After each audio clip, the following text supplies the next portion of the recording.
Bonsoir à toutes et à tous, bienvenue sur ma chaîne Jeune Moins Jeune.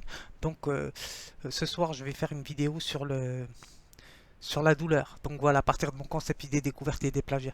Donc pour essayer de répondre à un abonné de ma chaîne, cher abonné, donc voilà, je vais mettre le concept cartésien clair et distinct. Donc, voilà, pour qu'il essaie de comprendre du mieux qu'il peut. Donc alors ce que je vais dire, je vais parler de la douleur. Je vais donner la définition de la douleur, déjà pour commencer. Alors, au niveau philosophique, hein, bien sûr. Alors, douleur, état physique en principe désagréable, cependant, toute sensation, même agréable, se transforme en douleur à partir d'une certaine intensité. Bah oui, bien sûr. Donc voilà. De toute façon, dès qu'on dépasse un seuil d'intensité, eh ben, que ça soit le sport ou dans n'importe quelle activité, eh ben, ça devient souffrance. Donc voilà, ça devient une douleur. Non, pas souffrance, ça devient une douleur caractérisée par telle ou telle chose, quoi. Donc voilà. Alors ce que je veux dire, c'est que... Ah, ça me gêne, ça. Ce que je veux dire, c'est que je vais continuer sur ma lancée. Ce que je veux dire, c'est que toute intensité nuit au plaisir. Donc voilà, c'est ça qu'ils veulent dire dans la définition philosophique. Alors, c'est intéressant parce qu'ils disent... bon, ça on le sait bien sûr, mais ils disent le dolorisme dont le prometteur est Julien Tepp n'affirme pas seulement l'utilité indirecte de la douleur, soit comme facteur d'endurcissement, bon ça c'est chez les stoïciens. Euh, ben voilà, c'est ça, physique ou moral, stoïcien. Donc, soit comme les preuves purificatrices, ils considèrent que la douleur même enrichit l'homme, en ce qu'elle arrête les impulsions de la vie animale et permet ainsi à l'esprit d'acquérir une hégémonie particulièrement efficace pour la création artistique. Ouais, c'est le processus de sublimation. Donc voilà, je pense chez Freud. Mais par contre, je ne suis pas d'accord au niveau du christianisme. Donc voilà, beaucoup vont être peut-être en désaccord avec moi. Mais bon, je ne cherche pas à être d'accord. Je cherche à faire réfléchir les personnes et à réfléchir moi-même aussi. Donc au niveau du christianisme, eh ben, c'est la purification. Le dolorisme, ils appellent ça. Donc moi, je ne suis pas pour ça parce que euh, toute douleur n'a pas de sens, quoi. Donc voilà, pour moi, la douleur n'a pas de sens. Donc voilà. Euh, souffrir, souffrir, c'est encore autre chose. Donc voilà. Mais la douleur, c'est, on va dire, la douleur amène à la connaissance, mais elle est absurde. Donc voilà. Toute douleur est absurde, hein, bien qu'on en fasse l'expérience dès qu'on vient dès l'enfance. Par exemple, quand on fait du vélo ou du patin à roulettes, je me souviens, moi, dans mon enfance, ben, j'étais tombé, ben, on apprend que on a un corps, donc voilà, le corps est fragile, par exemple. Mais ça nous permet de connaître aussi la sensation, on va dire, personnelle de ce qu'est la douleur. C'est une expérience personnelle. Alors ce que je vais dire, bon, pour pas trop épiloguer là-dessus, parce qu'il y a tellement de choses à dire sur la douleur il me faudra au moins 2 heures, mais je veux pas parce que beaucoup de gens, beaucoup d'érudits en ont parlé, donc je vais essayer de tenter de le faire de manière originale. Donc ce que je vais dire au niveau spinoziste, je vais dire déjà la définition de la joie à la tristesse. Donc on va dire c'est l'idée d'une chose accompagnée d'une cause extérieure. Donc voilà, la tristesse et la douleur. Tout vient de l'extérieur, comme ce que j'avais dit. Nous sommes des êtres exposés aux événements. Donc voilà, de la nature, au sens spinoziste, hein, bien sûr. Nature, c'est tout ce qui existe, voilà, tout ce qui est, la réalité. Alors ce que je veux dire, nous sentons, expérimentons, on va dire que vivre, c'est être à la recherche de sensations, hein. Donc voilà, c'est ça la condition humaine. Mais bon, ce qui est embêtant, c'est que désirer, on va dire, désirer, c'est quand même souffrir. Donc voilà, le désir, c'est un effort, bien sûr, mais sans désir, on s'éteint. Donc voilà, sans désir, il n'y a pas de vie. Donc voilà, sur Terre, par exemple. Donc le désir est un effort. Donc c'est ça que je voulais dire, c'est important. Alors le concept clair et distinct, comme j'ai dit, on va dire que on va dire la douleur et la souffrance, c'est pas la même chose. Donc c'est pour ça que je vais mettre le concept de clair et distinct. Donc la douleur, on va dire, ça s'adresse à l'idée découverte. L'idée découverte, c'est une douleur, on va dire. C'est une douleur, c'est une recherche de reconnaissance, par exemple. L'idée découverte, elle est là-dessus. Qu'alors que l'idée plagiat, c'est une... Oui, c'est ça. L'idée découverte, c'est une douleur d'exister, donc c'est une recherche de reconnaissance. À l'inverse, à l'opposé, c'est l'idée plagiat, c'est une souffrance de vivre. C'est pas la même chose. C'est le regard des autres. Elle vit à travers le regard des autres. Voilà. C'est pour mon abonné que je dis ça. Comme ça, il va comprendre pourquoi j'ai fait la distinction. Donc, quand on met un concept en marche, c'est jamais comme ça. On lance pas les choses sans avoir réfléchi. Donc, c'est pour ça. Alors, demander à quelqu'un, par exemple, où il a mal, il va vous montrer ou exprimer où il a mal, par exemple. Ça, c'est une douleur. Par exemple, le tatouage. Par exemple, ben, je n'ai pas de tatouage, mais bon, le tatouage, vous exprimez de manière assez particulière au niveau corporel, ça se voit tout de suite, l'idée découverte. On la voit tout de suite, quoi. Il y a une chose qui est assez singulière on voit. Donc, ou exprimer son corps par la danse, hein, donc voilà. C'est une douleur aussi, c'est exprimer des sentiments, des émotions, des sensations. Alors je fais un bémol là-dessus, c'est une aparté, c'est que c'est pas parce qu'une idée plagiée par exemple fait du sport elle fait partie de l'idée découverte par exemple. Ça n'a rien à voir. Parce que l'idée plagiée, il faut englober toute une panoplie de caractériels, on va dire ça comme ça. Donc voilà. Et dans l'idée découverte aussi. Donc il y a toute une panoplie caractérielle aussi. Donc voilà. C'est pour ça que le concept est très complexe à comprendre. Donc, mais au fur et à mesure qu'on avance, ben chacun va comprendre selon ses moyens. Donc voilà.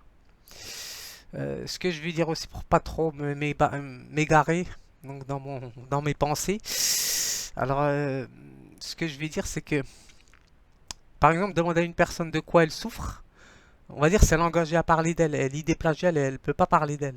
On ne verra jamais une personne idée plagiale parler d'elle. Soit elle va parler d'elle, mais elle va déformer toutes les choses à son avantage. On va dire ça comme ça, par exemple.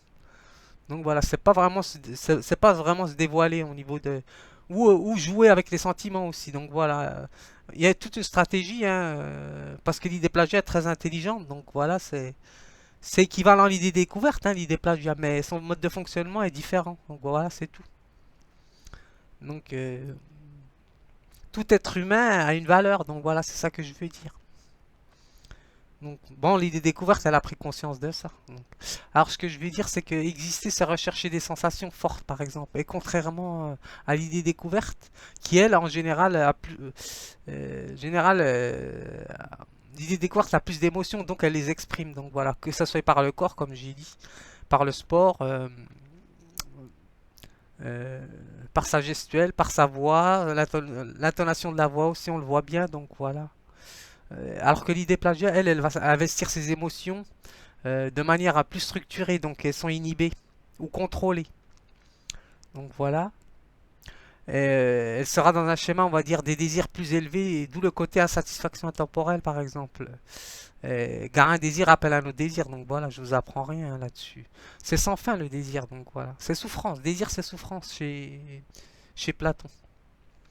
Donc, ce que je veux dire, j'ai fait une petite feuille là vite fait parce que sinon je vais partir dans tous les sens. Surtout le thème de la douleur, il est très complexe. Alors j'ai mis la douleur, c'est un ressenti difficile de l'évaluer. Donc voilà, comme j'ai travaillé en tant qu'aide-soignant, on avait des échelles de douleur. Donc parce que on va dire la douleur, c'est comme la couleur, c'est une sensation. On ne peut pas la définir. Donc voilà, c'est comme un son musical. Donc je mélange un peu tout, mais c'est en rapport, c'est en association avec ce que je dis. Donc c'est en arborescence, on va dire ça comme ça. Alors bien qu'il y ait une échelle de la douleur, donc j'ai mis un effort intellectuel ou physique implique une situation de rapport pour nous amener dans un état de connaissance ou de réponse. Donc voilà, de notre propre corps ou esprit. Donc voilà, c'est une recherche de connaissance aussi. La douleur, quand elle est saine, bien sûr. C'est ça que j'ai mis. Une douleur, c'est un effort. Donc sans effort, sans sans douleur, sans effort, il n'y a pas de satisfaction. Et la satisfaction passe par la douleur, hélas. Mais une douleur saine, bien sûr. Alors, sinon, il n'y a pas de plaisir. Alors, par contre, j'ai mis entre parenthèses, j'avais fait une vidéo sur le désir de reconnaissance et des qualités. Donc, si je vous renvoie celle-ci, c'était sur un peu j'avais parlé sur la péripatéticienne, bon, désir de reconnaissance et des qualités. Mais là, j'ai écrit la péripatéticienne, pardon. Par exemple, et dans un autre registre, là, ça n'a rien à voir, c'est une souffrance psychique. Donc elle est coupée elle essaie de se couper de ses émotions le plus possible. Donc comme ce que j'avais dit, elle est dans un état de dissociation. Donc voilà, pour se protéger au niveau psychique.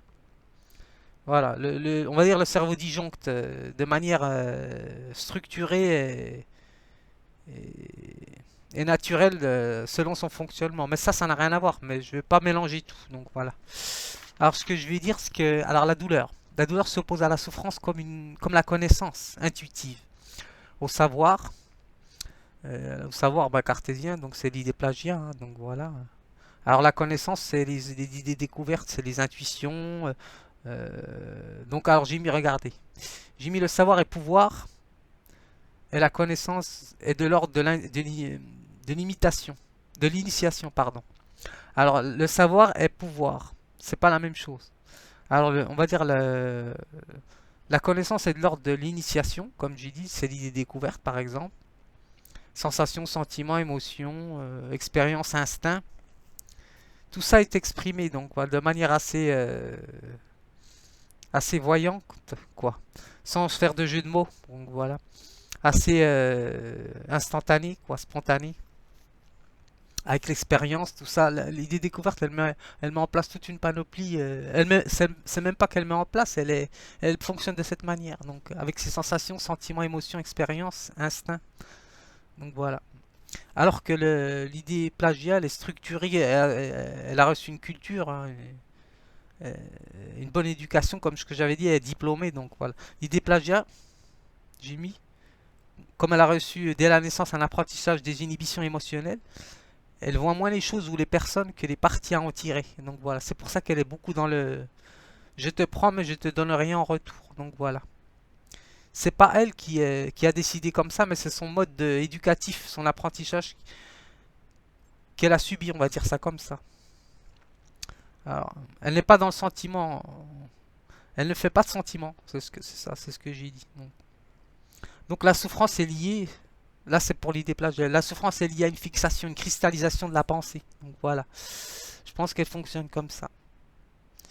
Alors, même que le cerveau est élastique, bien sûr, j'avais dit ça la dernière fois, mais est-ce que la souffrance pour autant sera dépassée ou transformée? Donc ça, je ne sais pas. C'est une question que je pose là, que je lance comme ça, comme une bouteille à la mer. Donc voilà, c'était une vidéo sur la douleur pour répondre un petit peu pour mon abonné. Comme ça, il va un petit peu comprendre le cheminement de ce que je voulais dire. Donc j'espère que ça vous aura plu. Par contre, je vais envoyer une vidéo là sur la danse encore. Alors, enfin encore, moi ça me dérange pas parce que ça me fait plaisir. Alors c'est pour dire aux jeunes que là je vais tenter d'essayer de faire des pas que je ne connais pas. Donc je vais voir. Enfin, inspiré, on va dire ça comme ça. Donc à bientôt et puis bonne fête pour ceux qui préparent les fêtes de Noël.